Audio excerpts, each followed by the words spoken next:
Hello, and welcome to episode 3 of the Starting Line podcast with me, Rich Lee.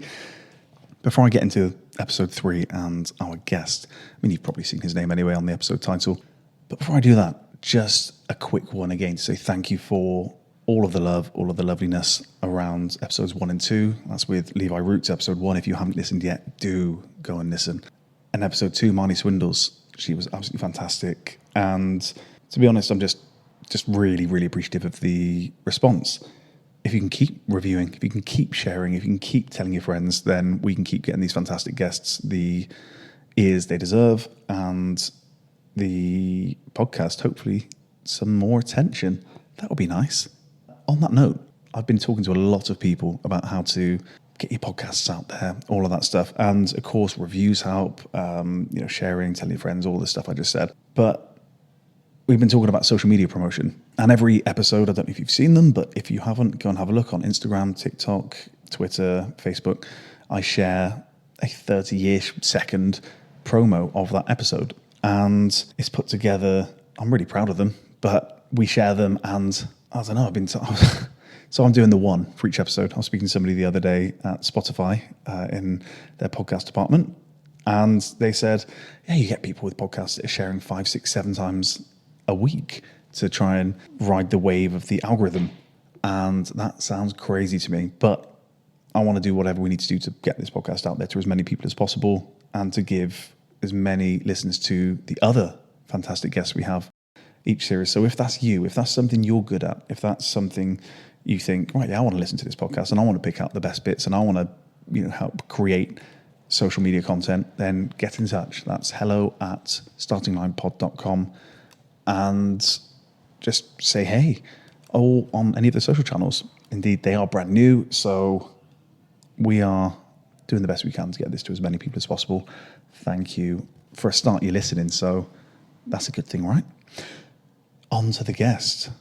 Today we are talking to James Cracknell OBE. James was born in May 1972, making him 51 years old. He's a British athlete, a rowing champion, double Olympic gold medalist. And God, it doesn't stop there.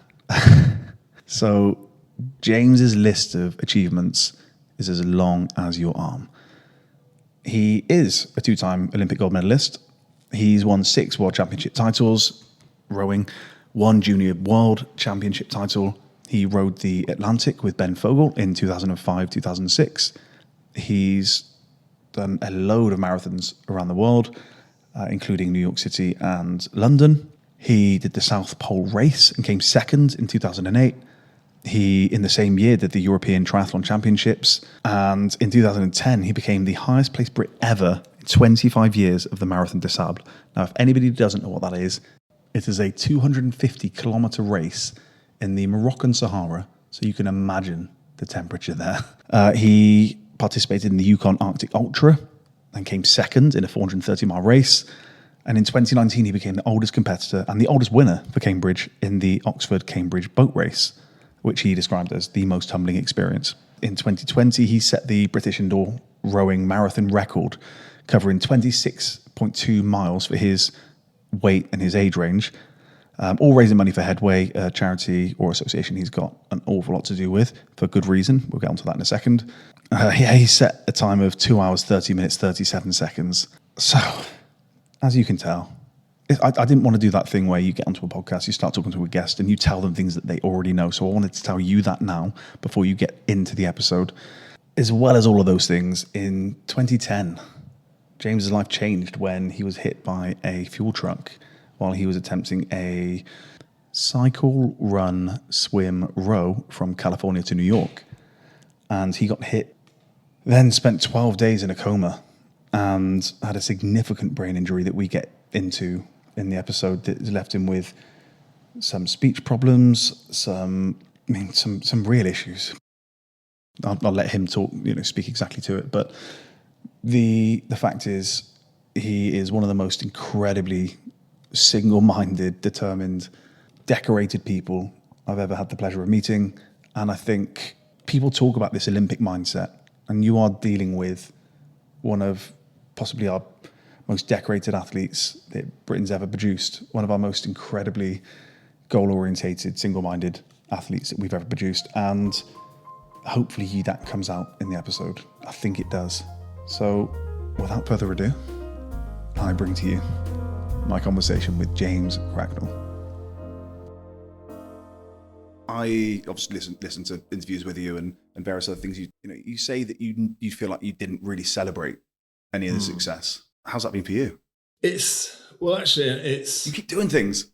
Well, that's part of it. I think it's in whatever sport you're in, but especially with the Olympics, it's on a 4-year cycle.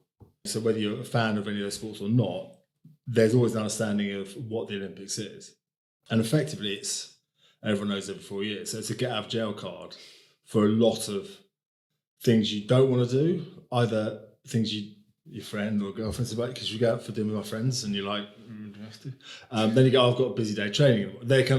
He kind of gets you out of that. Yeah. And then it also stops you asking questions about your longer term motivation, because you've always got that goal on the end. And then it's actually one of the questions I think sportsmen find the hardest afterwards is, what are you doing now? Because I found that as well. It's nothing in your head is as important as the Olympics were, and therefore nothing sounds quite as good. So and the other, I guess there's two ways people go, is partly living off it or doing other things. You mean like speaking gigs? That sort of thing? And the thing about my sport is that there's not the huge sort of corporate market around it, whether it be, rowing is not the same as with football or rugby. You've got loads of rugby club dinners and round Six Nations, and also internationally you can make money talking about it, whereas it's not so much appeal of, so what do you do sharing a room with Vincent for 6 months of the year? It's not up a mountain in the middle of nowhere. It's not the same.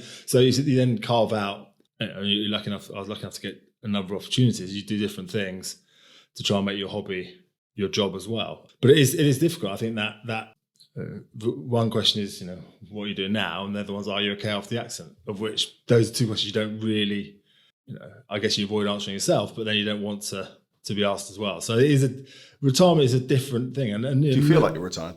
Well, it's sort of that, and that's I guess there's two ways it can be phrased when you stop sport. It's either retirement or giving up. And having done sport, and neither of those, not retiring, giving up is not in your vocabulary. And then retiring in mid-30s is just weird. Yeah. Because as though you've been a hedge fund and you've bought 3 houses and you never have to work again. It's like, okay, it's a different phase of your life starting. And I was always adamant that in my head and that's probably why I didn't do another Olympics, is if I'd done another Olympics, I would only ever have been a rower.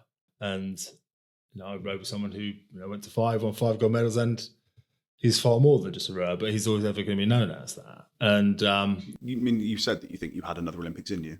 I definitely, in terms of the other things that I've done, yeah, and you're part of it's different to, I think, if you take some of the monument wins of the 2003 English Rugby Boys and the sort of 2005 Ashes, that if you look at the number of captains at their club that were in there, when you've got Hill, Delalio, Johnson, all those guys that were captains of their club as well were in the team, and Vickery down at Gloucester. Yeah, they all sort of culminated in that, and then a lot of them stopped. And so, whereas in my sport, Steve Regover won from 84, 88, 90, so we had sort of ongoing. There was always a couple of people left from each boat to progress it through. Then didn't lose from 84 as a nation country, didn't lose from 84 till Tokyo in 2020. And so you're arrogant to say I had another one in me, but the signs were I was still producing everything you did after best. That fact shows that you were still incredibly physically capable. I know we'll get onto it, and in fact I might speak about some of it in the intro, because I know it's weird being told back your achievements. Yeah. That would have made it 5 Olympics, wouldn't it? Because there were 2 that you were injured for. Yeah, I broke my shoulder before 92, and then I self-made reserve. That was playing rugby, wasn't it? Yeah, well, yes. I was on the rugby pitch playing. I think you throw a ball at the Rowing World Championships, and I guarantee, there's 1,000 rowers there, I guarantee it'll get dropped. Really? Yeah. It's like you think some of our slip fielding's been bad in the Ashes. You throw a ball to a bunch of rowers, no chance of it getting caught. What position did you play? I was second row or blindside. But generally, yeah. But I'm not. But then that involves that sort of. insinuates a little bit of skill, which I didn't have. It was just I happened to be fitter than most people. And you went to a grammar school as well, right? So, yes. You know, obviously rugby being... my grammar school, Kingston Grammar School, someone broke their neck playing rugby, so they stopped it. And so because it's next to the river, they chose rowing instead. So is that how you got into it then? Because I didn't fancy cricket. Well, and cricket didn't fancy me, if I'm really honest. And so, you know, I was standing in the outfield, generally doing nothing, and then this boat went past, and I thought, everyone is doing something. I'll never get that. Because I imagine if rugby had been an option, I'd have played that. I played it for a club outside. Well, when I started rowing, 13, 14. Yeah. Did you, at that time, did you kind of know, not where it would take you, but did you look at rowing and think, okay, this is something I really want to throw myself into? Well, you start off and you fall in straight away. So you really know there's not, but in terms of where it would be, you know, it's, when you're at that age, it's great doing something with your mates. And you know, the ones I stayed in touch with at school are the ones that I did sport with, not the ones that I did history with. Right. So in that sense, and then I've been doing it a couple of years, and the Olympics were on in 88, what was that, Seoul Olympics, and Steve Redgrave won there, and I'm staying up and watching the rowing. And then it's suddenly, okay, that's where this sport, I got to the stage then I wasn't falling out every day. This sport, that's where it could take me. And then there's, at that stage I was probably, 15, 16. There's the under-18 World Championships. I thought, right, that's my first sort of, if I can get into the British team there, then step up from there. But did you show promise straight away, or was it a case of a coach or did somebody pick you up and say, there's something in this for you? Yes, but only after I saw that talent in you when you're 15. Well, it's very... it's easy then, isn't it? There's a lot of hindsight experts there. The one interesting breakthrough that I made was, so after my GCSE, so the GCSEs when you're in the summer term, when you're 16, and then I did the potential officers course to the Royal Marines. So that meant I had to train all summer to do that, and did that. And then I came back to school, and I never lost it again on any of the physical tests or anything, even the year above. It was just that sort of 2 months of beasting myself on my own.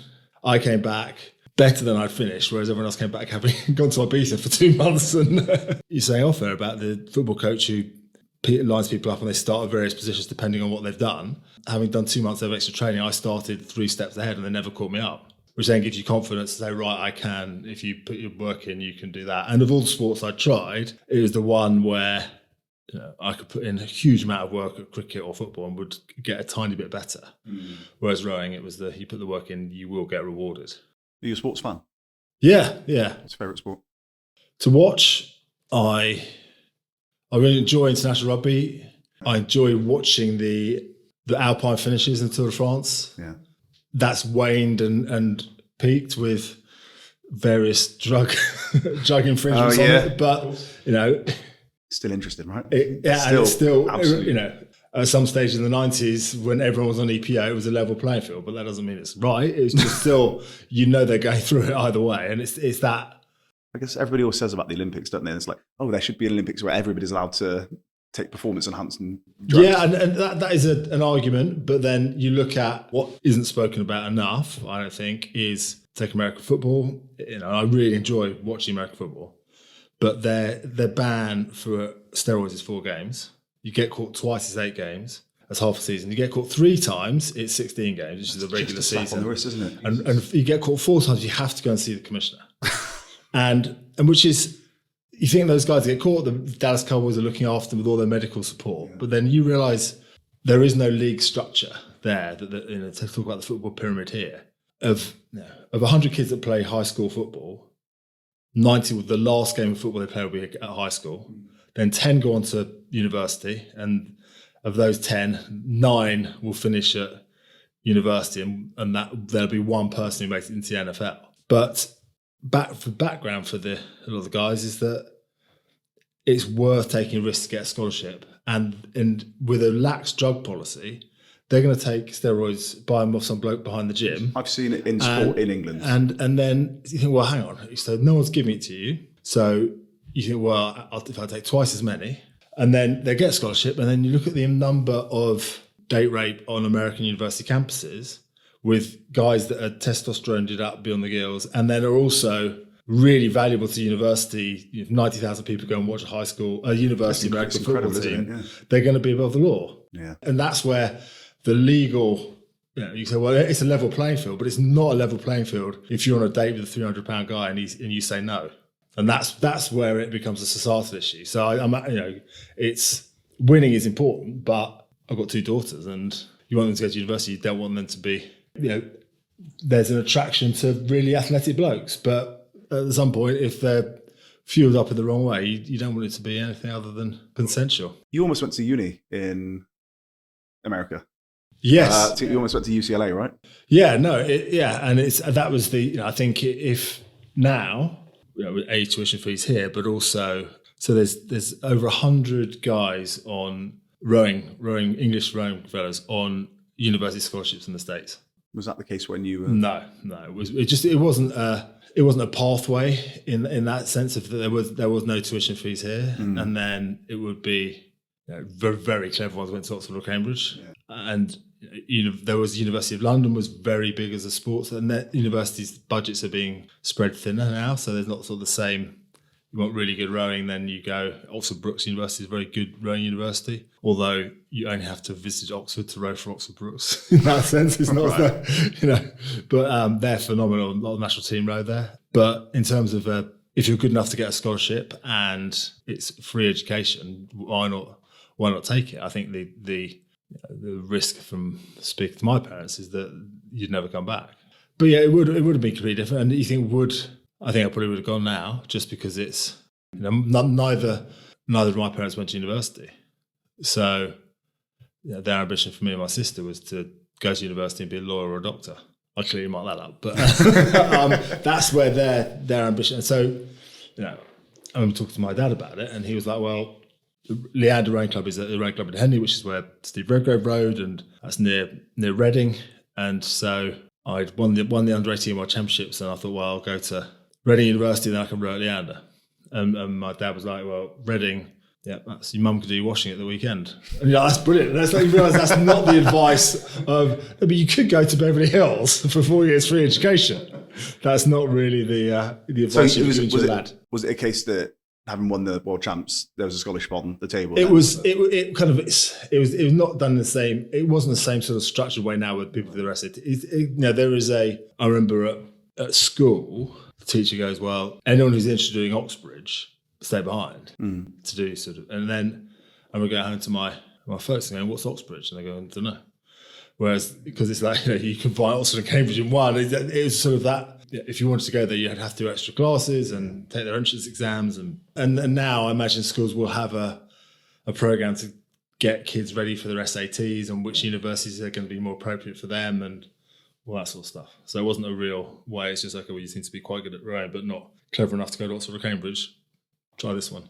So were you the first to go to uni in your? Yeah, my younger sister went. But she never got less than an A in any exam. Oh, ever. really? And a first. Yeah, she was just crazy clever. Were you both competitive? Well, yeah, I guess I am at some stuff. No, she's very into very different things. So it was just, but she's just annoyingly good. Did she go off and become a lawyer or doctor? Or? No, she didn't. No, she worked for the Science Museum and then Natural History Museum. So it was great. So more academic. Yeah. And your kids could have a sleepover at the museum. Also, she was cool. the best Seriously? auntie. Yeah, sleep beneath the blue whale. Yeah. So your parents, you said that they obviously didn't know Oxbridge. What was their background? So mum's a physio, dad's an accountant, and my granddad won £1,000 in the pool in the pools in the 50s, which then meant you could buy a house without a mortgage. Which then suddenly, right, going from week to week, you can look over the fence and what do you do for the? So their ambitions for my mum changed kind of overnight, and then hence that just raises you up a whole class. You haven't got to worry about now, but getting on the housing ladder. If someone said how much your life would change if you could, well, here's a house with no mortgage. You're like, okay, suddenly my life choices have changed dramatically. I think you said before, so 1,000, 1,500, something like that. I looked at that. That's 40k in today's money. And if you said it was like the 50s, that's about 40k in today's money, which is that's life changing sum of money. Were your parents supportive of you and your rowing? There were. What was is the best thing about them, and I think it's when it's done rightly, is one of the best things about our society is that, and which is why I was really lucky in that they didn't encourage it because they'd rather I got a job, but especially when I missed, I got ill and missed Olympics when I was out there, that it's like another 4 years and no job. But I always knew that if I got in trouble, there was a safety net there. And that comes from a background where we were middle class, not rich, but aware of other people in other sports. If you're in the Olympic boxing team, you haven't got that. If it doesn't work, there is no, your family maybe not own a house and be able to support you, and or have good jobs and all that sort of stuff. So I always knew there was, if it went wrong, there was a safety net. And I had a safety net degree, all those things that other people don't. So what was your degree? Geography. Or colouring, as my sister said it. So maybe she's the archivist. What made you choose geography? I just enjoyed it at school and found it the easiest, really. And then based on my choice of university was close to where I was rowing, I didn't want to suddenly do mechanical engineering and then have no time to do the other side. Were you thinking, right, when you say that was almost a safety net to have the degree, like what would you have done if not, if rowing wouldn't have worked out, what would you have? I honestly don't know. Did you ever kind of allow yourself to think? Before, so I did a master's in physiology. So we trained in the Cotswold sport that I won the Sydney Olympics in. Trained that from sort of 97 to 2000, and so I did a master's in physiology during that time because lottery funding had come in, so we could train full time. But I didn't. I thought it was better to do something productive than play PlayStation all afternoon. So I did a master of physiology, and that also I could understand why and challenge our coach as to why we were doing that session then, what the point, in a way that he'd won a gold medal at every Olympics since 72. So in one way, why would you challenge him? But you still need to know why you're doing it. And I didn't want to get to the Sydney Games and think, oh, I wish I'd asked that, or I wish I'd done that. So I think I felt I had some academic credibility to ask those questions and understand that. And then in the final year, so 1990, 2000, I'd applied to law school. And then, so in the Olympic Village, I was revising for the exams to get onto the law conversion course. So, life did change after the games. In a boat with someone when they won their 5th gold medal, made it. Steve and Matthew were the only gold medalists in any sport from the previous Olympics. You think we got 30 odd gold medals in London and Rio. We got 1 in Atlanta. And so if you're in a boat with those two, A, you've got to win. B, it's your fault if they lose. And suddenly the profile is that much bigger. And so you could, that would made that it was a life-changing race. What was it like coming into that environment where they're winners? Did they put pressure on you? What was that like? No, they were great in that sense. They were incredibly welcoming, which is why I've always, right from the start, really liked rowing, is because whatever the boat you're in, so if you're in a 4, you're 25% of that boat speed, and you can't be any more than that. And so it's ultimately, you can have a Lionel Messi rower, but you ain't going to make the difference Lionel Messi makes on a football pitch. And so it's about getting the lowest standard up higher, and that requires a different attitude, a different way of I don't think someone with Ronaldo's attitude would not. Going on here, I think he's fantastic, and he fronts up and takes penalties, which a lot of players I imagine would rather not, and I'm not sure I'll be rushing up there either. But in terms of being open-minded enough to try to suggest different ways of doing things, whether he'd have accepted it, and Steve and Matthew were like that, I think there's also a realisation that younger, fresher ideas and younger, fresher people were there. And also the way rowing selected is you do it individually, your performance individually, and then actually in boats of 2 called pairs. And in our country, the top 2 pairs became the 4. And I'd, of the selection, I was kind of given the choice. So I chose to row with Tim Foster, who was the other guy that made up the 4 with Steve and Matthew. And part of that rationale was that if Tim and I could beat Steve and Matthew, then any suggestion we made came from a point of actually, right, you're not just those 2 and then these 2 other blokes. It's actually everyone has a 25% say. And in fairness, Steve and Matt were open to that right from the start. And I was very, from having no Olympic medals at all, but I was very adamant saying what was good enough to win in 96 will not be good enough in 2000. Because I didn't want to cross the line and think, I wish I'd said something. So even if I risked really pissing them off, that was worth it to give myself every chance of winning. That makes perfect sense. I think it is, you just got to have that ability to cooperate in a team sport. And I think, I absolutely love team sport. I think I think everybody should have the opportunity to play. And it's sad sometimes when you hear people talk about a lack of love for exercise, or you can almost pin it back to a PE lesson very often. And I just think it's desperately sad that so many people have exactly that experience and don't have the opportunity to learn, grow, learn what it's like to win, learn what it's like to lose, all of those things. And I just think it's true. And I think I was lucky in that I swam a swimming club as well, which then it's very much all you put in what you want, and hours you don't want to get in the swimming pool, then you build a base level of fitness. And if I could go back and talk to a 5-year-old version of myself, I'd say don't give up gymnastics. Really? Because my coordination is terrible. If I had some knowledge of where various bits of my body start and end, which I think gymnastics gives you, you then can flourish to every other sport. I was a journalist at Beijing Olympics and went to look at some of the 10-year-old gymnastics class. But they were part of the warm-up was, and then some guy would go, some Chinese order, and they just start walking on their hands. And they all could do it. And it's just like, and they all laughing at it. I was just like, I wish I'd done this when I was younger. You know what, actually, I kind of fell out of love with rugby. That was my sport, mainly up until kind of 20 or so.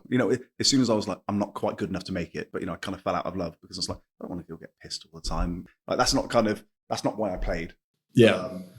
You touched on earlier, where I'm from, that's the sport. It's like, if you're not small and, you might have the ability to catch a ball, okay, you push that direction. So I tried so many different sports: American football, basketball, gymnastics as an adult. And you just see the people that have been there since they were 4 or 5, and you see the difference in ability. And obviously I'm a lump, so, but weirdly flexible for a lump. So there was some capability, but it did make me wish exactly the same thing. But in sport, they always talk about opportunity, provision, and esteem. So, do you have the opportunity to go to that sport? Is there a club next to you? Provision, do you have what you need to do that sport? And esteem, do you have people supporting you in that direction? And I think so many people miss out on 1, 2, or all 3 of those things. And as I said a moment ago, I think it's a huge crying shame. How important is winning to you? Does the question change whether you're talking to your children or somebody else? Well, in terms of children, so Trixie, my youngest, had her sports day a few weeks ago, and she was down for the 800 meters, so she's 12. And she goes, I hate 800, I can't do it. And I much prefer the sprint. So I go, you can do it. Of all the kids there, that you may, if you'd said the tennis team, I can't do it, I'd have said, fair enough, you didn't inherit much coordination from me. But I said, 800 meters, you have got the genes to do that. Your heart and lungs will be, you may trip over, but your heart and lungs will get you round. And she goes, yeah, but it's tiring. I go, look, if it's tiring for you, everyone else will be as tired, if not more tired. So, really good way. And she goes, it really hurts. I go, just stay 1 meter behind the person in front, and then in the last bit, overtake them. And it was the confidence that of saying, no, you have got in the inside of you is built for this. And then she did it and loved it. Whereas it was to the point of, getting really tired, I think, okay, I'm not good at this, rather than actually everyone's as tired. Which everybody has to push through at some stage. And is winning important? I do not think, and this is, parenting is the hardest thing anyone does, I reckon. And I remember getting sort of told off by a kid's mum who came round to eat, and that I told him when he said food, and he said he didn't eat crust. So I said, look, what's wrong with that? And he goes, I'm allergic to crusts. And I was like, you're not allergic to crusts. There's a difference between being fussy and you're not allergic. She said, how can you, our mum said, how can you tell him he's not allergic to crusts? I'm like, he's with my kids. I'm like, if you've got a gluten allergy, don't eat anything, the red, but you're not saying you're allergic to this because you don't like it. And in that that may be bad parenting. And then I don't agree with a certificate being given out across country for having the biggest smile. That it shouldn't all be about winning, but it shouldn't be about I don't think it's any surprise that that's your mindset given what you've achieved. But also, I want kids to enjoy it, but I don't think having a smile and getting a certificate for it is necessarily the biggest. I completely agree. But, as you say, it is difficult parenting, but I do think that there's such a degree of celebration and putting the arm around people just to make them feel better in that moment, rather than giving them the tools to succeed in a different way, possibly in the future? Well, I think in terms of the primary school, their cross country was cancelled one year for it being too cold.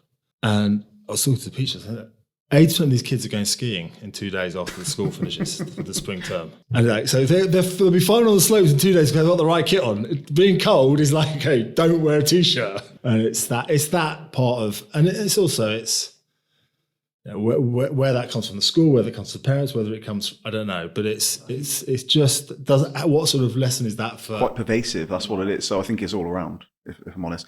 Question occurred to me as you were talking about Trixie. Yeah. Do you think your kids feel any pressure to succeed in both a sporting way, athletic way, and in other ways? I think my lad did. Yeah. I've got a 19, 20-year-old, and he was telling my ex that he told a coach, I'm not my dad.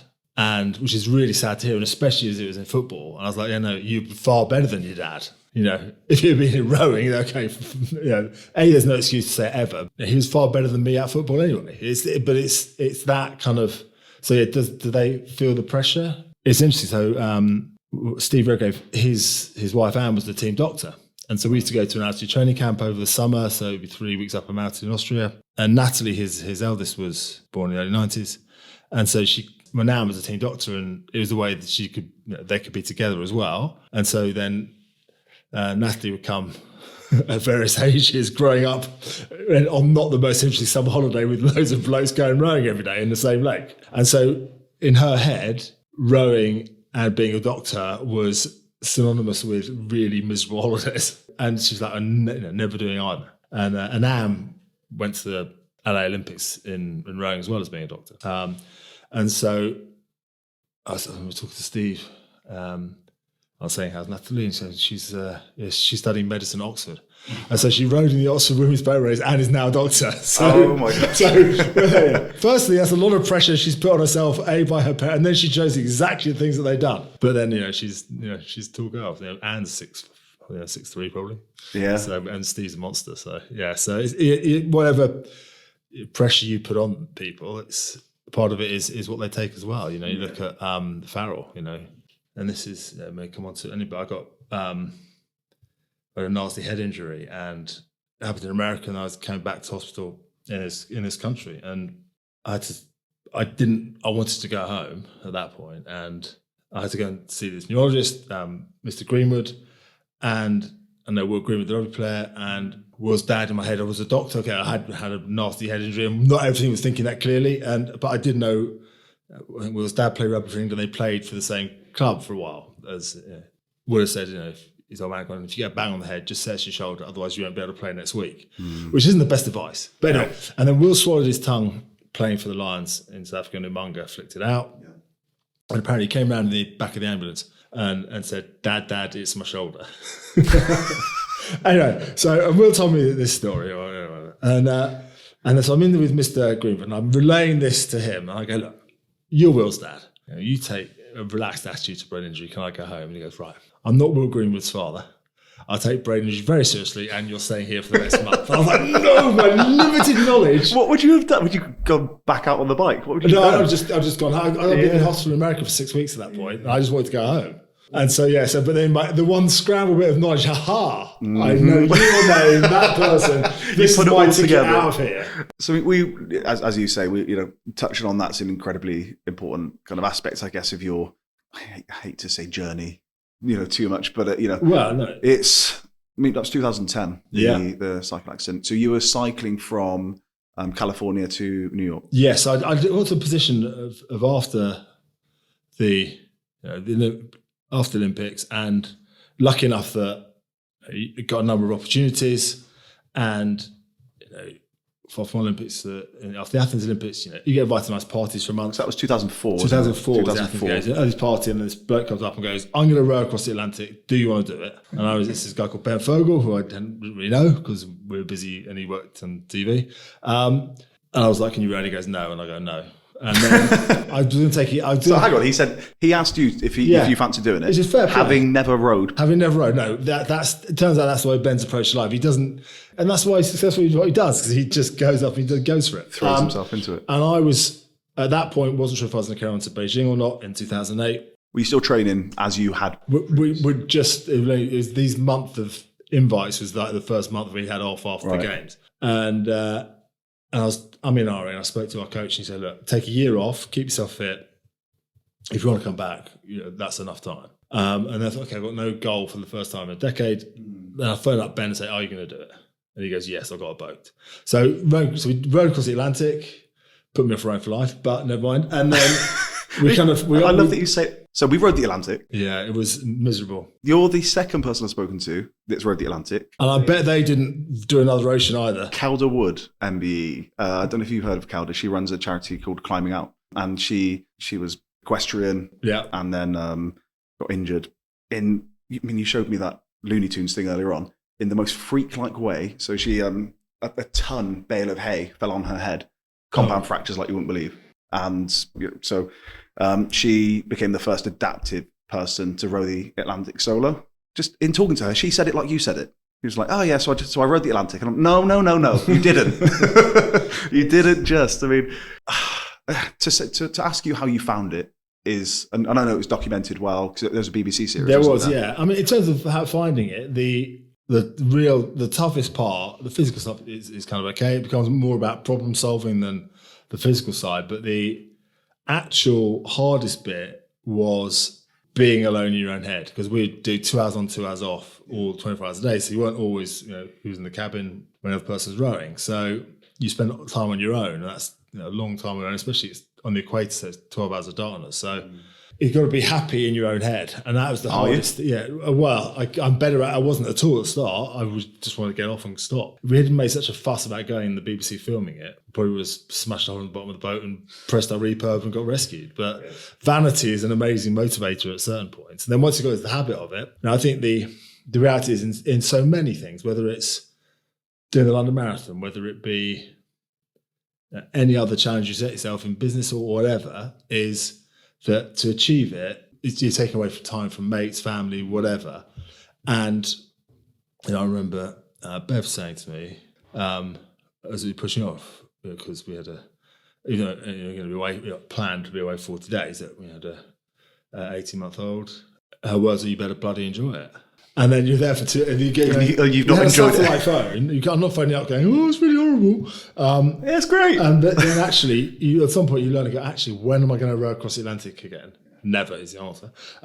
Put your head up and enjoy being there. Did you manage to enjoy it? Yeah, the second half, you go, okay, right, appreciate it is more than enjoy it. But in other things I've done, where I went to the South Pole as well, is actually look up and look around to the Sahara, or just take an appreciation of not what you've done to get there, but what other people are sacrificing for you to be there. And so with those, I mentioned South Pole and other things, I got to a position where my hobby and what I really enjoyed doing was actually a job as well. So I was working with Discovery Channel, and it was effectively an endurance travelogue through the States, so across the States. So cycle out of LA, then I'd run through Death Valley, which is amazing, and then cycle up Route 66, which is the kind of mother road, the backbone of America, up to Chicago and Lake Erie, row Lake, or past there, then row Lake Erie, and then cycling to New York. And then I got... How many miles was that?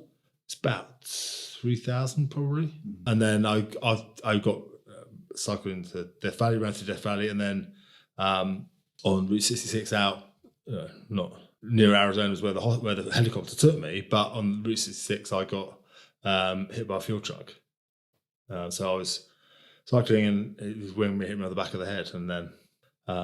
It's going to sound like a stupid question, but I don't know if I've heard it answered before. Like, did you hear it coming? No, I got no memory of it, and then I was in a coma for 10 or 12 days, and then kind of what they call islands of memory, where you can remember certain things, but not day-to-day memory for quite a long time, and then actually no real issue with long-term memory. I was just about to ask exactly but that. Facial recognition, short-term memory, really bad. At the time or still? Facial recognition still not great. Short-term memory is absolutely fine now. But then you do lots of tests as well in neuropsychology and everything. And facial recognition, there's like a bell curve where 85% of society is in, and then you've got 7.5%, which is especially special educational needs, outside the bell curve to one side. Then you've got Mensa and MI6 out on the other side. And it's weird how the mind's amazing. And so in terms of facial recall, they flash up, well, not flash, but for 2 seconds for 50 images, facial images, and then they put another 50 up, and you have to press a button if that face was in the first batch of photos or not. And I was out the bell curve on the special educational needs. And they do numerical recall where they give you a sequence of numbers, 4, 18, 22. They just build it up. Then you repeat them back. And then there's another one where it's 4, 18, 22, and you have to go 22, 18, 4. And I was out the other side in Mensa and MI6 of being able to recall sequences of numbers. And I'm like, I never was out of, that's new. Hang on. And that's also new. But so it's just that, it's these sort of, it's the mind, the brain. As you said, it's incredible. It is incredible. And that's underappreciated. And neurologist goes, look, the reality is we don't know much about it. And I'm like, I'd rather you didn't say that. I'd rather you knew a lot about it than me. Yeah. So, I mean, where were you hit then? Yeah, but a wing mirror hit the back of my head. So if I hadn't had a helmet on, that would have been it. And then the lucky part was I was thrown, the field was against 65, but I knocked off to the right rather than under the wheels. And then he stopped, which is nice of him. Not nice of him. I mean, you'd hope he would. But there was no signal there. So he called on the CB, called an ambulance, then they called a helicopter when they got there. I think I've seen a photo. You possibly have. There's blood at the scene, and it looked absolutely horrific. And I mean, obviously, it's had an incredible and lasting impact on you. Did it put you off anything similar? What's interesting is that because I didn't have a memory of anything going in front of me. I'd cycled, I grew up in London, cycled around London all my life. I've ridden a motorbike since I was 19. So I had no sort of memory of that. No, I'd always worn a bike helmet because we went on training camps to Australia where it's mandatory to wear a bike helmet. So we went on training camp there and you had to have one. And then not to wear one at home, people say, well, it's an invasion of privacy and it's an invasion of your rights and be told what to do. I don't care. But then the reality is other people care what happens to you. And so I haven't been in a situation where my parents get the call, you've got to come to America, you don't know what's going to happen in the next 24 hours. It's your chance to say goodbye. Why would you put people in that situation by not wearing a helmet? Should it be legal here? Should it be mandatory here? It's the problem. The one problem making it mandatory, or two problems actually, is that it can make people feel bulletproof and then go on roads they're not able, or safety wise that they think, okay, should I be on that road? And then because you've got to have a helmet, you then don't really care what helmet it is. It's just box ticking, and then does it fit properly? So a badly fitting helmet that falls off when you crash is the same as not wearing one. So I think it's not quite as simple as binary as that. In Spain, they had their first motorbike helmet law, is that you had to have your motorbike with your bike, which is why they'd all drive it around on their elbows. Right. Because I think there's a way to get around the rule that yes, it's with my bike, but it's protecting my elbow. So it's a workable solution is much better. But the reality is other people care what happens to you. And if you're not prepared to deal with their feelings, and the reality is, having been in a head trauma ward and recovered in a hospital that dealt with brain injuries, if helmets don't work in every situation, but they sure as hell work better than not having one. If I'm lucky, I appreciated very early on how lucky I was, and that I didn't have to have my partner wipe my arse the rest of my life. And if you can remove anything like that by wearing it, and then the reality is the only disadvantage of wearing a helmet is your hair gets mucked up. Is that really worth your partner having to wipe your arse the rest of your life? And that's the way I kind of view it. There's no downside to wearing one. That's the way I would see it. So that was, as we said, 2010. A lot's been said about, and I guess like parallels made to other brain injuries that have had an impact on personality and things like that. I mean, did you feel your personality was changed by the accident at the time? That's a really interesting question, and this is where it becomes a much bigger issue in a number of ways. Certainly not aware of speaking more slowly. That yes, people would say it, and some wouldn't. And then if I hadn't seen someone for a year or so, they would go, you speak totally differently now. So that was a real shock because you don't feel you're doing it. People are often not sure what to say apart from, oh, sorry, you had an accident. And there's and then it's where you haven't seen someone for a while and they're like, bloody hell, your eyes are totally different now. Do people say that? Yeah, just then the eyes and then speak differently. And then this is where it puts, it's definitely in terms of behaviour, one that is, I was a lot more verbose for a while and a lot more uninhibited in terms of things you'd say because you haven't got your filter on in the same way. So, and you're kind of aware of that. Aware of that at the time in a way that, that... A sliding scale of awareness. Feels like that might be quite an upsetting kind of thing to be aware of. If you're like, oh God, like, do you feel like you were saying things that you didn't want to be saying, regretted, or was it just oh, that's a bit different? Well, you never know whether people pick up on it, or whether they think, what a dick, why did he say that, and then don't call you back. And they're very amusing. In that, some things is that if you're not a nasty bloke, that you then say things that are other people are thinking but don't say. It was, and this is where, so as an example, I can't really remember saying it, but I was in hospital bed in America, and I come round and was up and moved around, everything like that. And then apparently one of the nurses that was looking after us was a big girl, and the Pittsburgh Steelers had won the Super Bowl that February before I got knocked off in July.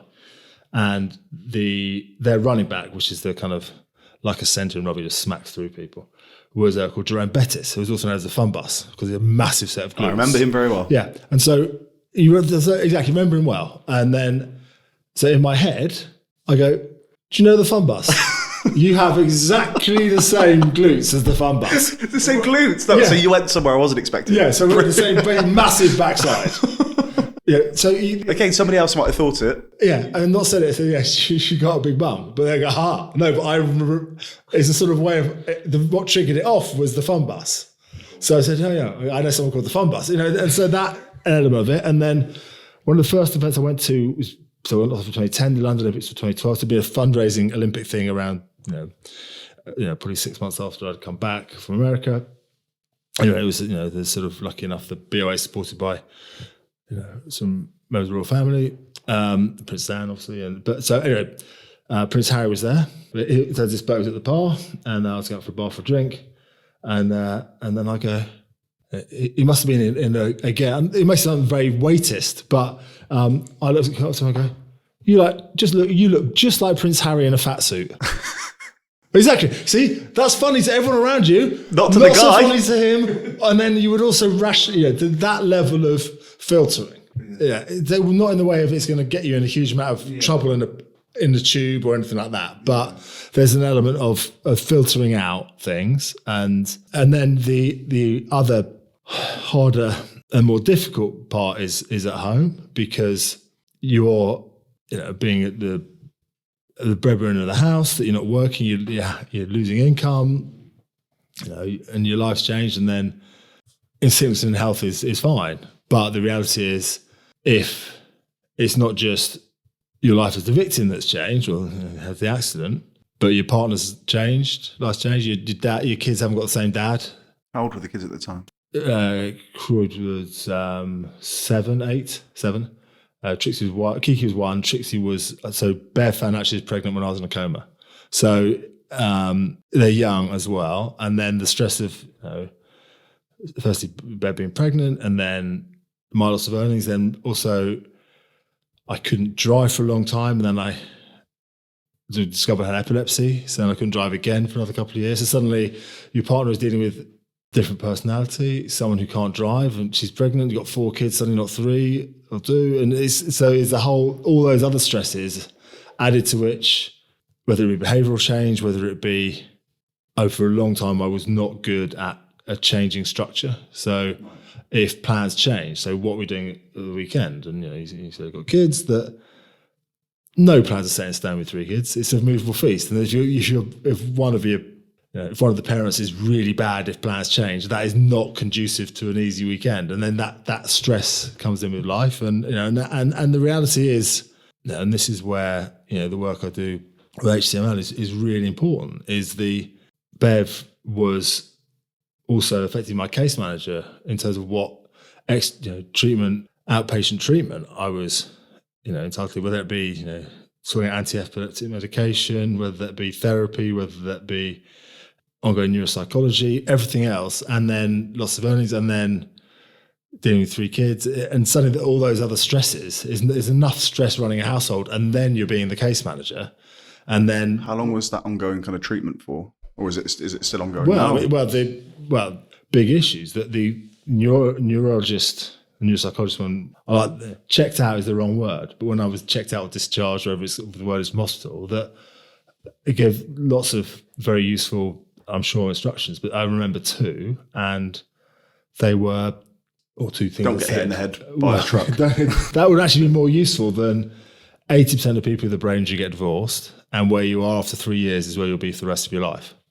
All right. And those are 2, and where I was after 3 years, I studied at Cambridge 2018, 2019, and I actually handed in my thesis 9 years to the day that I got knocked off. And there is no way in hell I've been able to do that after 3 years. So it's just not true then? It's not true. And then the difference is that having done sport, and then where you are now, can you believe you can get to the Olympics? You do, but other people go, well, a lot of people want to win the Olympics. And then if you listen to that, you're never going to get there. And so luckily when he said that was, I'm used to hearing people put limits on you. Whereas if someone isn't, they accept that and they go, okay, that's fine. I am going to get divorced. This is going to happen. And the divorce one did happen. But I think, and that is, it's really disheartening to think how many people have been not had their recovery optimized and had it limited by someone telling them what they won't be able to do. And that you ask how long the recovery process is. It's more, is it being optimized all the way? And that's where it is really difficult if you're the partner emotionally invested rather than having a case manager do it. And the reality is that if your partner is, I spent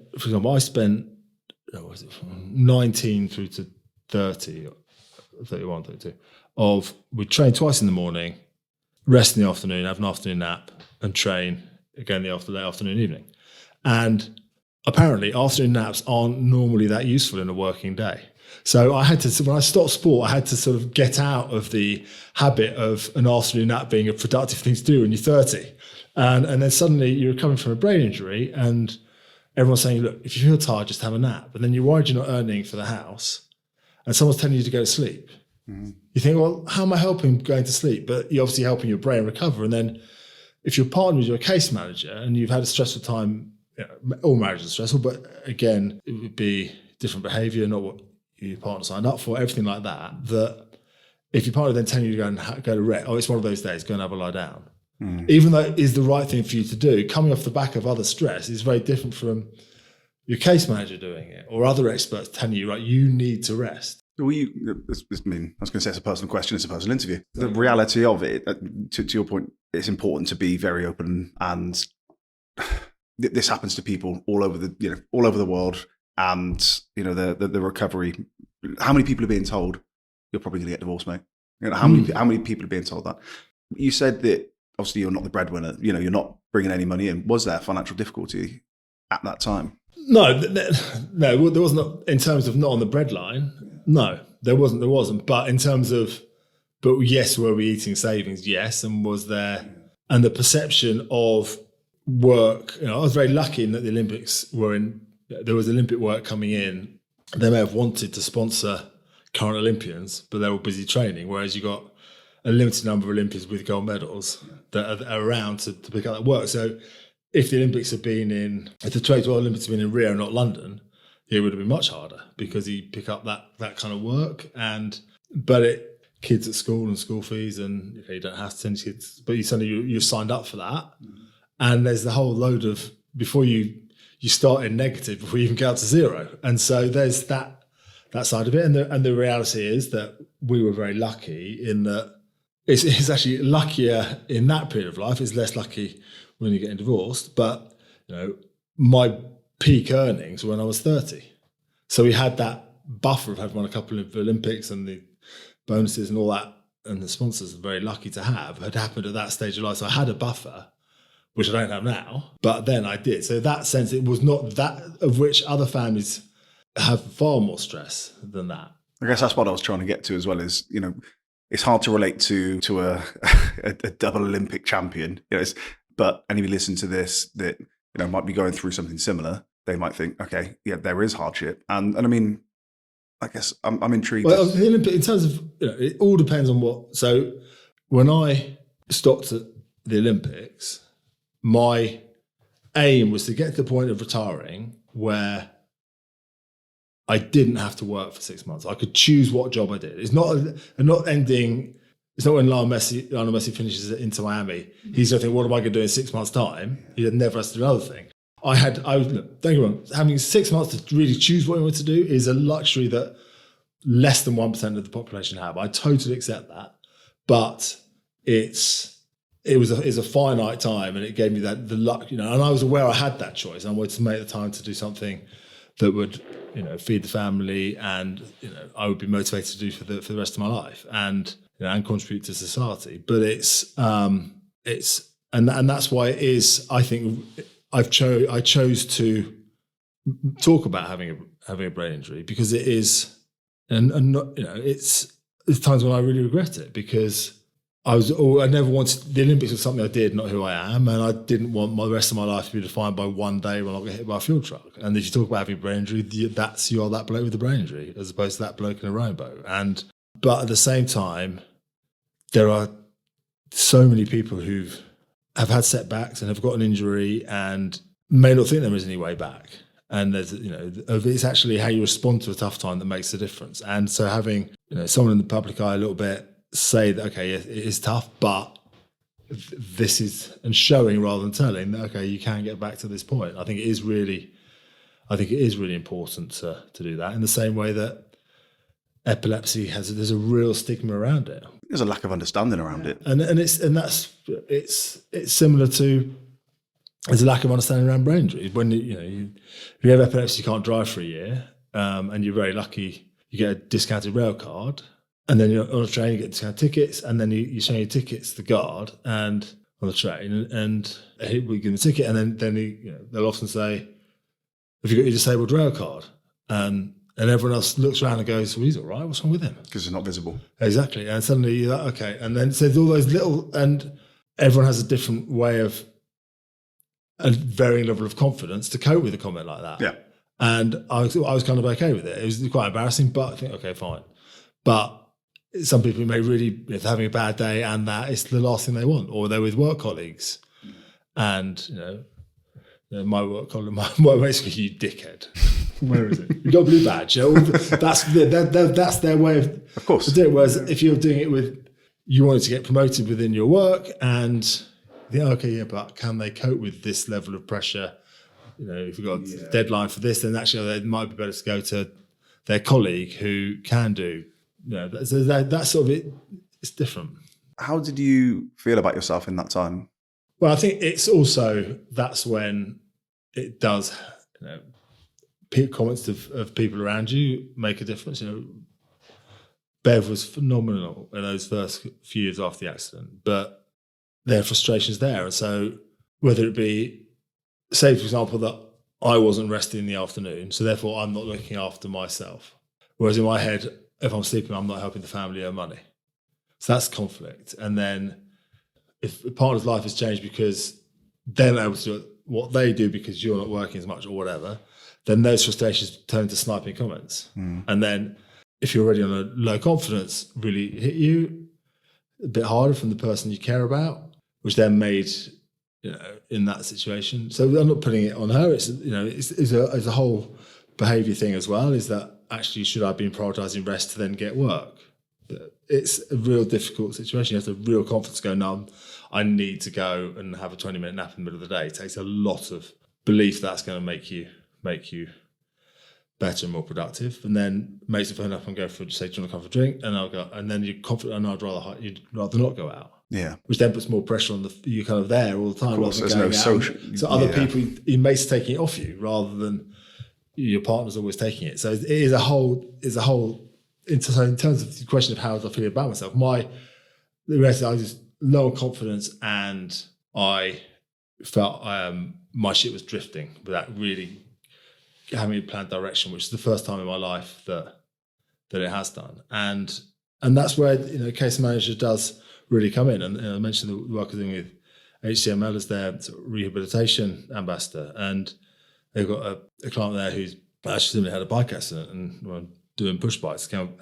And it's a very similar thing about his partner doesn't think he's looking after himself best. He's not resting. He's trying to get back to work too much. He runs a business and he's not resting, and that's frustrating her. And his biggest fear is him waking up one day and she's gone. From everyone from the outside, the solution to making your wife happy is to have an afternoon nap.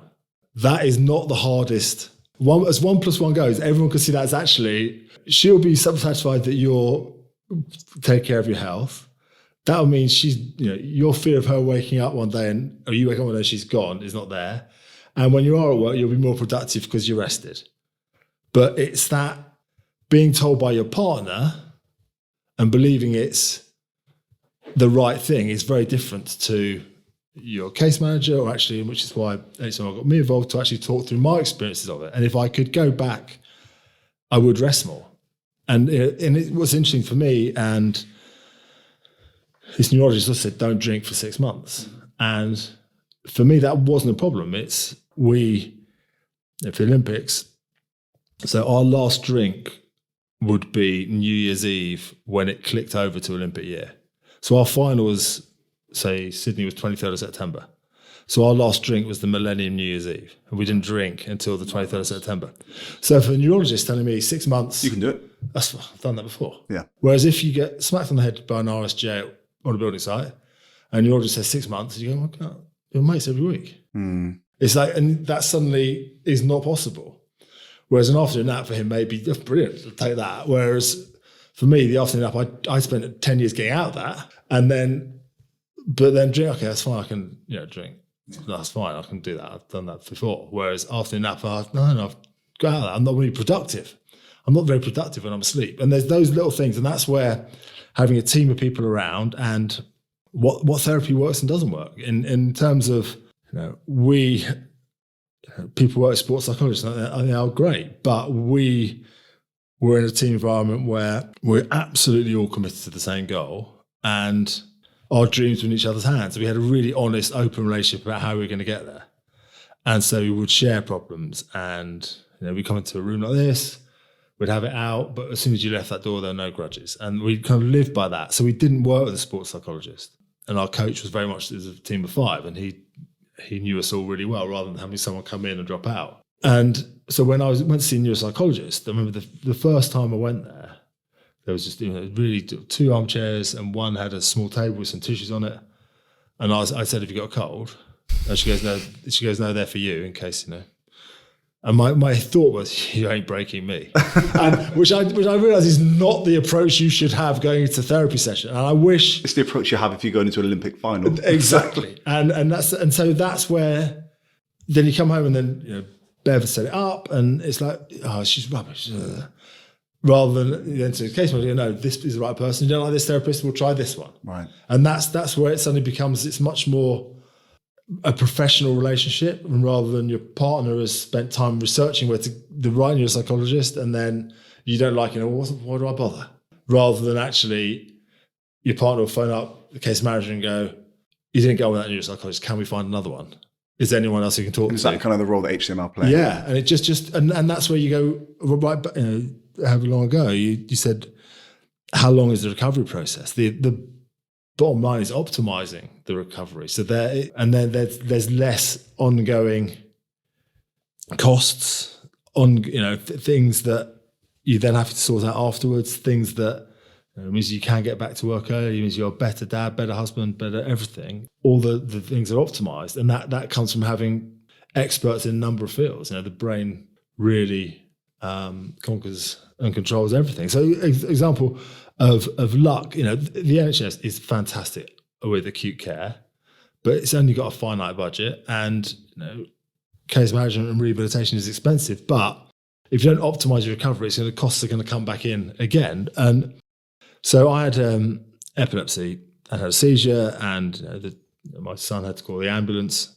We were at home. I had a seizure while I was watching telly, and we didn't know at that point I had epilepsy. And then went to hospital, and then put anti-epilepsy medication. Had another seizure about a year later, and then they up your dose. Same neurologist was there, and I had to have a follow-up appointment, at which point he had a heart attack. And so then I got transferred to St Mary's in Paddington. And what was really interesting there is that the neurologist shared a sort of a corner of a floor of a building with a psychiatrist and an endocrinologist, a hormones fella. And so they talk to each other in the way that a professional case manager would. And then it's like, okay, I then work with a psychiatrist, and so fill out their mood state and everything. And they, on the scale I have there, that I was depressed. And the endocrinologist said, yes, but his testosterone levels are here. Right, producing basically no testosterone. So as a sportsman, he would have at least been producing the civilian norm. Mm. He may have been producing more as a sportsman. And testosterone is a reason why confident blokes get girls in nightclubs. It's because they are, and it is an attractive hormone. Too much of it is terrible. And so then the psychiatrist and the endocrinologist were like, oh, should antidepressants or testosterone? And they have a discussion, and then they're going, we'll do testosterone first. The neurologist was talking to the endocrinologist and psychiatrist. Only happened because my previous neurologist had a heart attack. And that is not the ideal case management scenario. Not at all. And so you have a case manager that can then tap into this. It's suddenly your recovery is optimized. And I'm incredibly lucky to have had those three at St Mary's in Paddington. But I only went there due to my previous neurologist getting sick. And that's what is really important. It shouldn't be up to luck in that way, should it? It shouldn't be. But then at the same time, you've got the NHS is the biggest employer in the country, and it looks after all of us. So there's an element where what do you prioritise? And the reality is that without having been to St Mary's, I don't think I'd be contributing to the national purse in the same way that I am now. So it's an impossible. Hey, if anyone could answer that question, they'd be straight in as Chancellor. So, which actually brings us on to something I was going to be talking about a little bit later. But you were announced as a Conservative candidate, right? Yeah. And that was... well, no, they're doing seat selection now, so I am, yeah. So I'm still in the process. You are? So talk to me about politics. So I want to get on to Cambridge and almost why and human evolution. But as you mentioned, politics... well, they're both tied in with each other, really? Actually. So I worked with Policy Exchange and the Centre for Social Justice on childhood obesity, physical activity and poverty. And I sat around a table like this with lots of doctors, academics, and I felt that my knowledge and passion was not, I need some academic credibility, and that's what I did an MPhil in human evolution and focus on behavioural science. And that was my motivation to do the course was because I wanted to add academic credibility to the work in terms of the policies that affect people. And then almost going too specific, 20% of the people of our country, all they have in their kitchen is a microwave, a kettle and a toaster. So a lot of healthy eating initiatives are just missing the people that would really benefit from it. 20% of people don't have a table in their house. So suddenly your food choices are...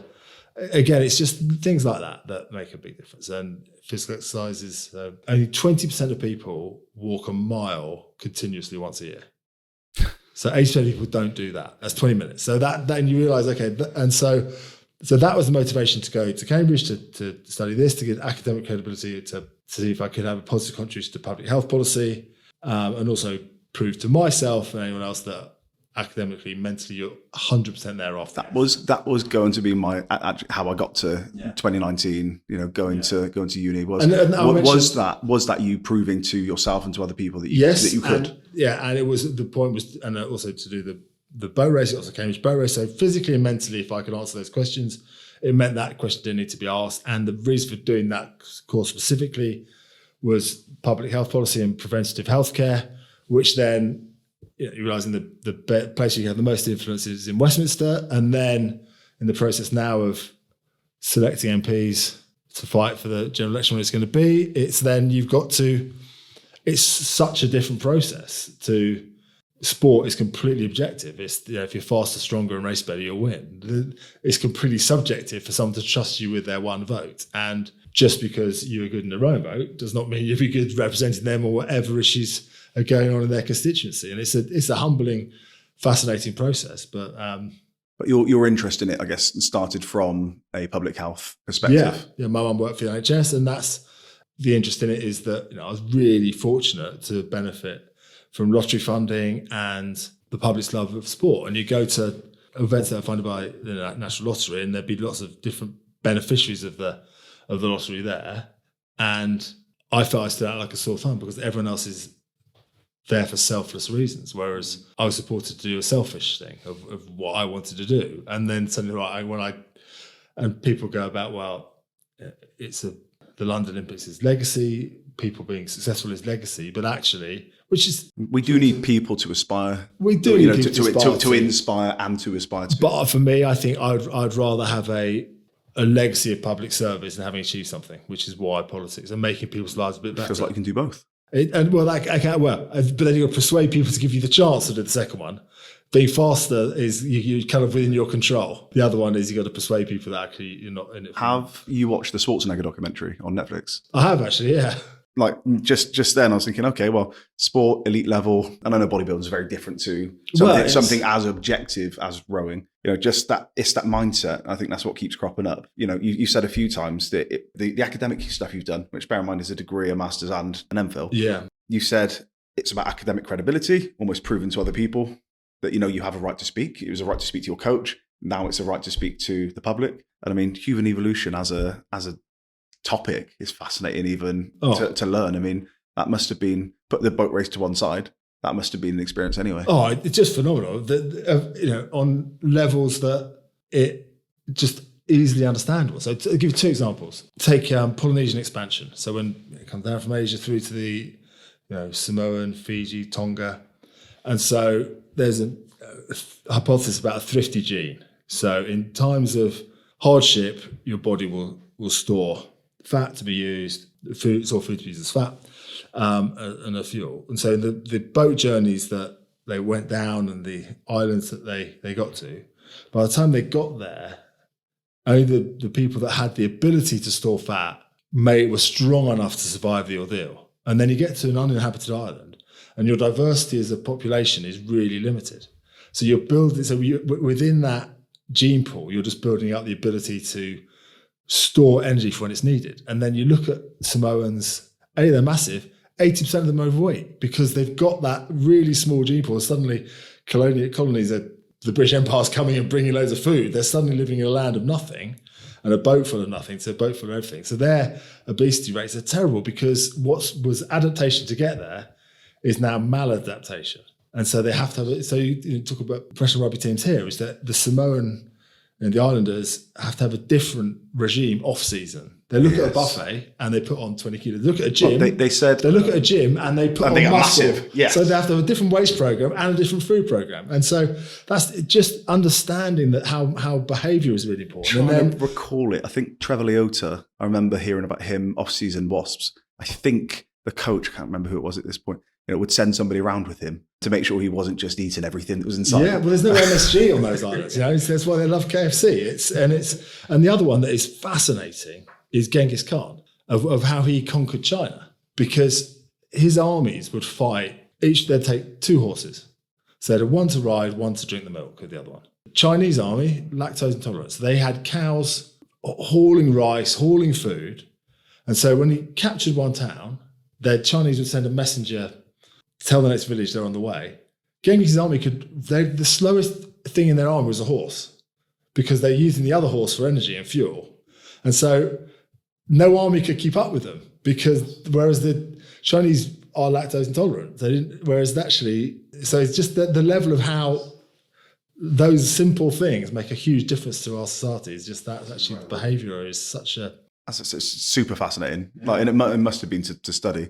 Clearly, we talk a lot on this back, like drive and ambition, and I think the thing that unites the people that we've spoken to so far is exactly that. That it's not always selfishness in pursuit of a goal. but it is a single-mindedness and almost like, do you want to prove people wrong? Is that something that's in you? I don't want to prove you wrong, because I'd rather not have to prove people wrong. Yeah. But I don't shy away from it. I think I enjoy it. If the challenge is thrown down to me, and so talk about parliamentary seat selection, if you're being asked the questions, it's you put in your application and it may get sifted out, and then a few get invited to interview, and they relish the opportunity to look people in the eye and answer those questions as to what can you do for us? And the assumption is that if there's an assumption because you did sport in this country, I think we're really bad about pigeonholing people and then getting from one pigeonhole to the other. That we are not so, so America is far better than. We'll just think, look how many of our leaders our political leaders come from other walks of life. Mm. Would Arnie have been mayor of London? Who knows, right? That's it. But then in the same way that, say, Terry Leahy or Justin King. So Terry Leahy was CEO of Tesco's when £1 out of every £6 was being spent in his shops. Yeah. You think he might actually be quite good at being the Chancellor? Yeah. He might have some good ideas, but then he gets, his £13 million a year bonus from Tesco's. So we don't encourage different ways of thinking. You think that I know some incredibly successful people that would be fantastic in office, but it's 80k and you're getting hit with pouters constantly.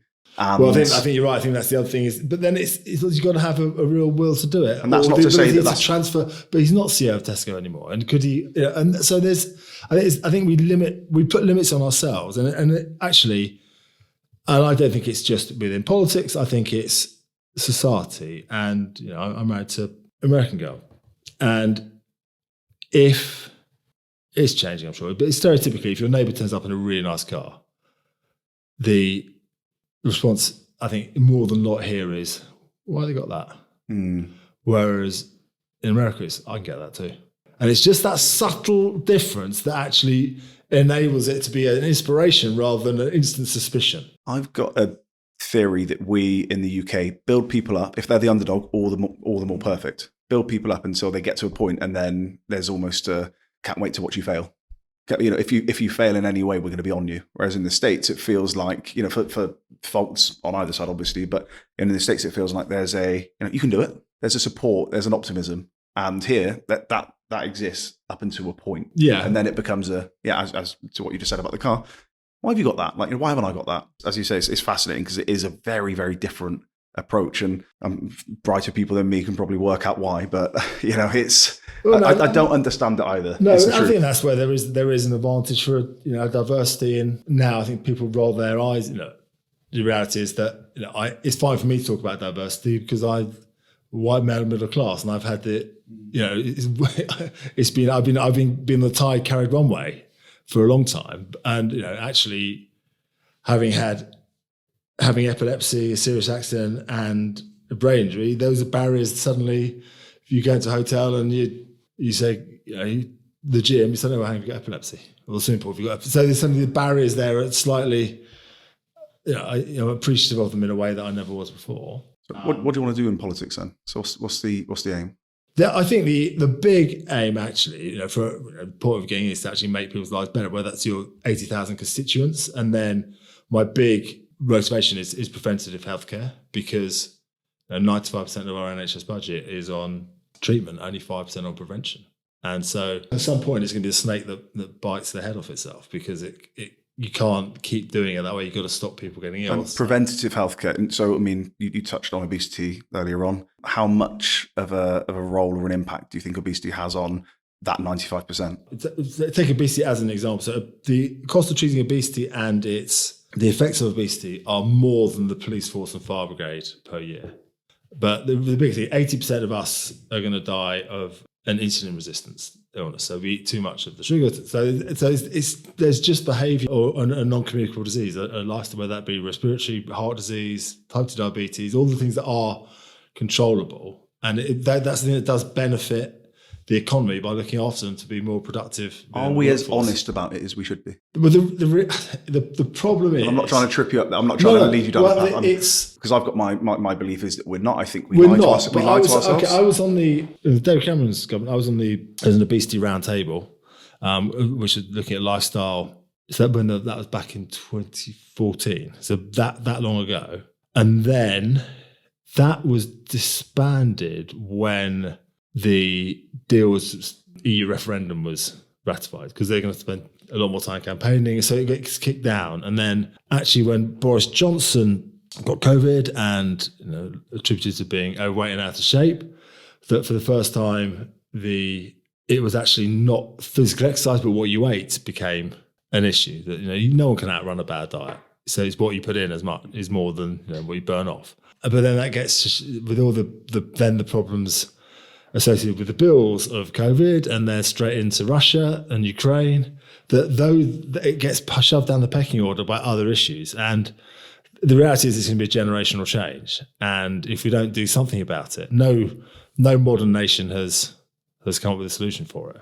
And to even arrest the growth of, it's not just obesity, it's, there's areas that there's not as many, but there's a huge number of unhealthy people who are not overweight. There's the thin fat, if you for want of a better word. It's a huge number of issues, and that just contributes to, my real belief is that I want to live in a country where people make the most of their life, their kids' lives, and their grandkids' lives. And that comes by looking after yourself. It's not about rowing a boat really fast or running really fast. It's about actually, if a doctor could give you a pill that would give you exactly the same benefits of physical health, of physical activity, in terms of, everybody would take it. Why wouldn't you take it? Yeah. I don't defy anyone who's been out for a run to come back and feel worse than before they went. And then also the benefits to your heart, the benefits to everything else.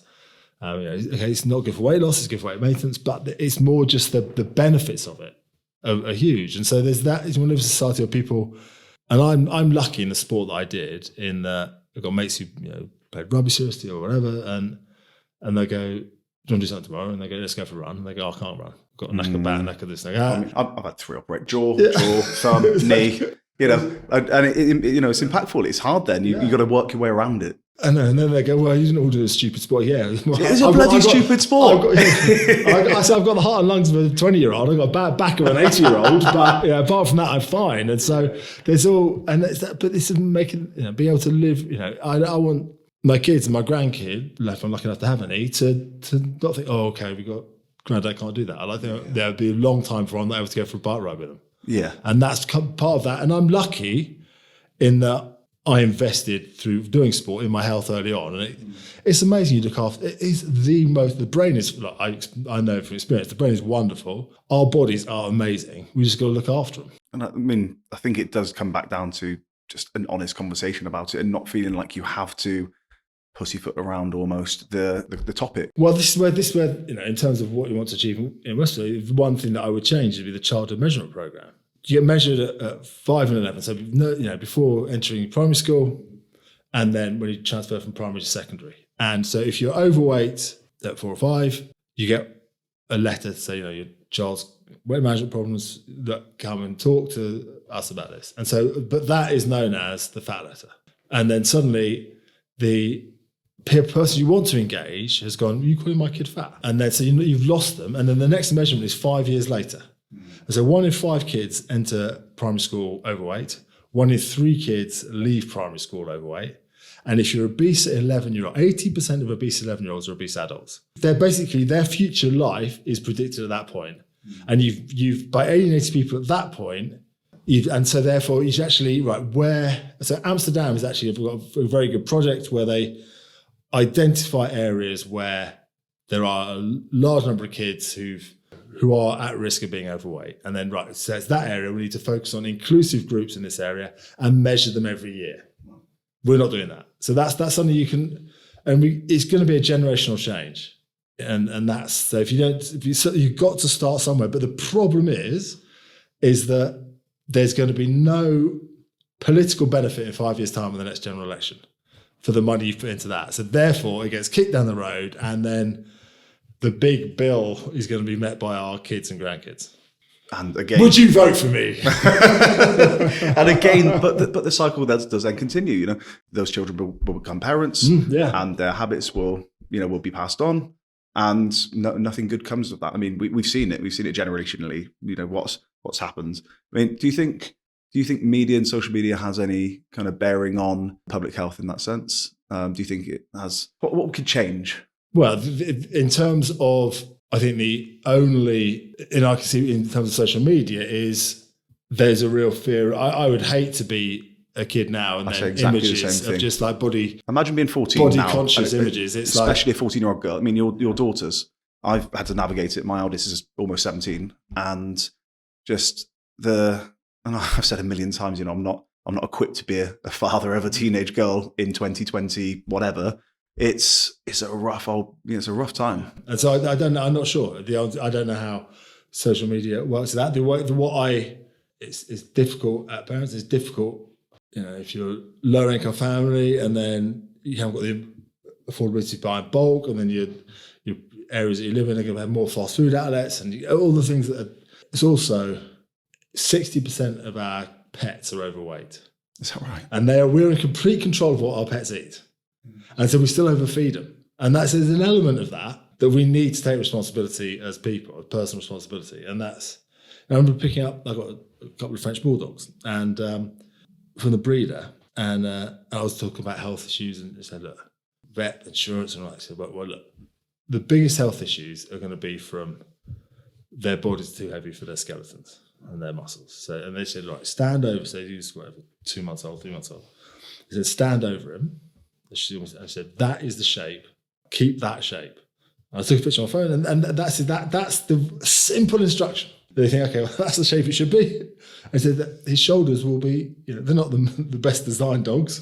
Evolution may have sorted them out if it wasn't for people like me, but it's just I'm pretty full on about, right, this is what he eats. That shape does not change, and therefore the health issues that go along with it, in the same way our evolution as bipods, we're still not there. If we're bloody eating too much, we're going to end up in bad backs and all manner of stuff. What is the process then, politically, to get from where we are to as in for you personally? So you've got to gain a seat, fight for a seat to then represent, and so they'll select it now so that you can gain knowledge of that area if it's not the area you live in, and then fight for whenever the general election is going to be called. It's a great democratic system in terms of, if you take a really, take a very safe seat, that the MP there doesn't change very often. So if you're a member of whatever party it is, and you're selecting your candidate, and if you're the majority party in that area, that's a 20-year decision, because they're going to be so that vote you make now actually affects 20 years of the person you're going to write to and say, I need this sorted out. Can I see your surgery?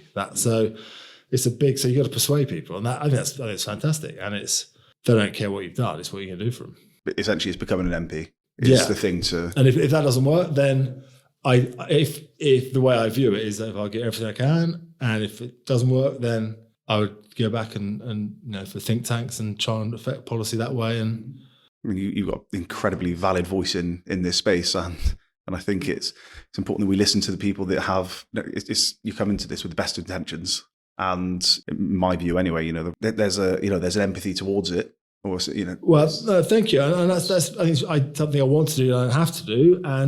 But I also know that I'm not the biggest expert, but that I can learn. Yeah. And so there's the ability to know that, and then there's also I'm pretty good at a long-term goal and working in a team and all that sort of stuff. So maybe somebody with a chance. Who knows?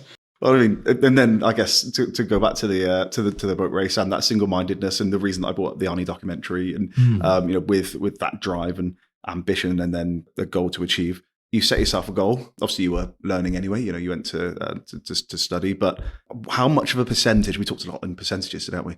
How much of a percentage did the boat race play in going to Cambridge versus the course itself? That if the course hadn't been offered by Cambridge, I wouldn't have gone there.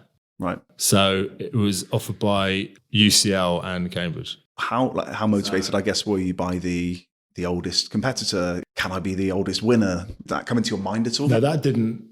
I didn't realise how much older than the oldest person I was. 10 years older than the oldest last person. And that person steered the boat as well. So that's slightly, oh, really? Yeah. So that doesn't count, but it's not quite the same. My last rowing race was the Olympic final. So in my head, I hadn't actually got that much worse, despite having rowed 15 years in my arrogant head. And then after having been back there a week, I realised how much worse I was. And then... I mean, these are what, 20, 21-year-olds? So I was older than everyone else's dad who was in No way. Yeah. So I went to, there's the first week we were there, I'd watched a documentary on Nirvana on Netflix. And it came down to some lads that we did last night, so I watched this. None of them were born when Cobain was alive before he shot himself. And I'd been through university and seen Nirvana in concert.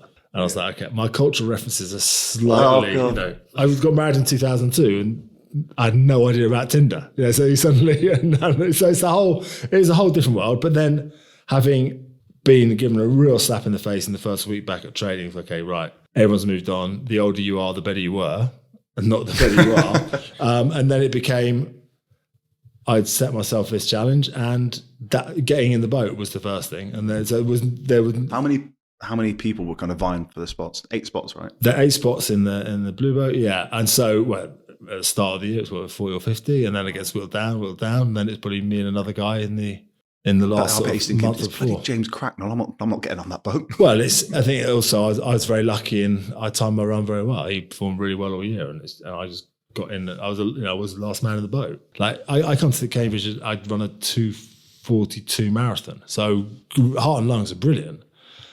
Sprinting and raw power, no chance. I basically was one pace, and that's you can't get around that. Lucky the bear race was 7 kilometers, not 2, but it's that element, and then also your body changes in that if you eat the same food, have the same diet and the same amount of exercise at 40 as you had at 30, you'll put on 3.5 kilos a year, just because your testosterone, your metabolism slows so much.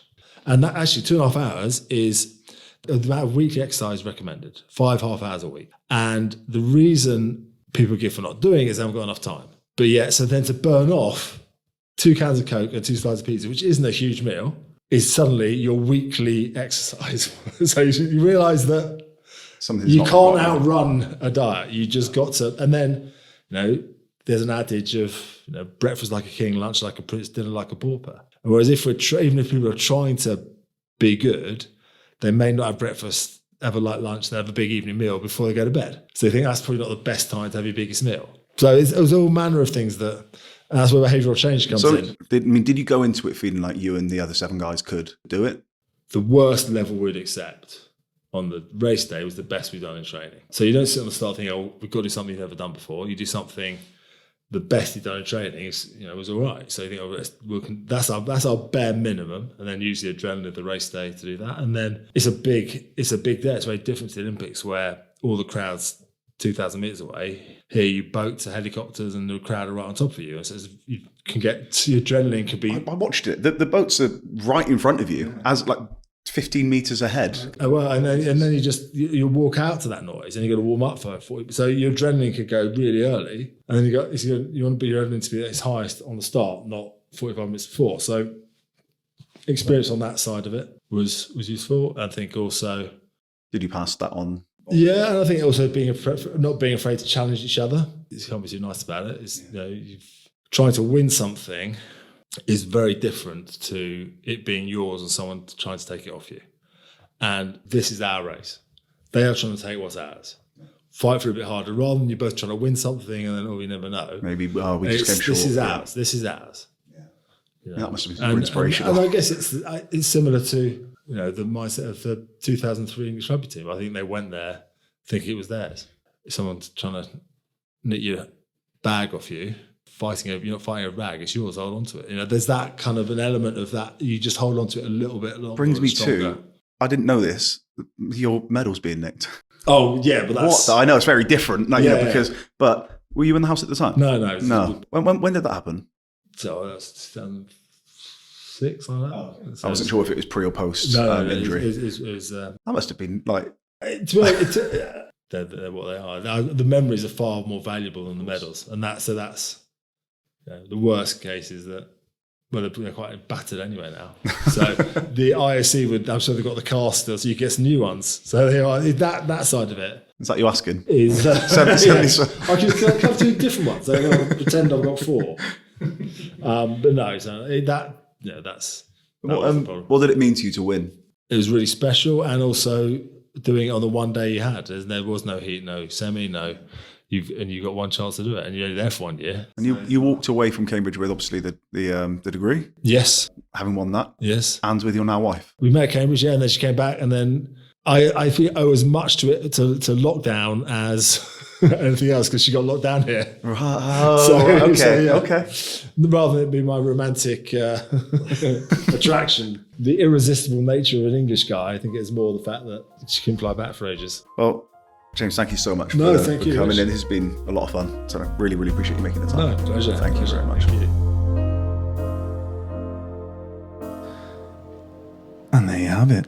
I absolutely love how James, being the person he is, and again is vaunted and is celebrated and is decorated as he is. As I sat down with him and he'd cycled to meet us where we were in West London, I didn't know what to expect. And within 2 minutes, he'd pulled out a Family Guy video and had me laughing, talking about retirement and all the things that happen to athletes in particular. So not how I saw that interview starting, but absolutely loved it nonetheless. So thank you to James. Thank you for his time. Hopefully we've done a good job of cobbling together what is an incredible life so far. Thank you for you listening. Thank you to you for listening. You can listen to us on, I know this is weird because you are listening, but maybe you want to jump ship and go to another platform. We're on Apple Podcasts, we're on Spotify, we're on every other podcast platform you can imagine, or go to startinglinepod.com and you can find links from there. You can follow us on Instagram and TikTok at Starting Line Show. You can follow us on Twitter at Starting Line Show. That's without the W because of character length restrictions and all that. Just search the Starting Line Podcast on Facebook. You can follow James on Twitter and Instagram at James Cracknell. As ever, this is the time to say, if you did enjoy the podcast, then we do really, really appreciate you leaving us a 5-star, thank you very much, review on Apple Podcasts, Spotify, wherever you listen. It helps us get more listeners. It should get more ears on the fantastic interviewees we have and have lined up. You can email us at hello@startinglinepod.com. Say hi, give us guest suggestions. If you are a manager or even somebody that thinks, do you know what? I've got a story to tell. Get involved. Get in touch. Get involved. hello@startinglinepod.com. Thank you once again. If you keep coming back, I'll keep bringing you great guests. See you next time.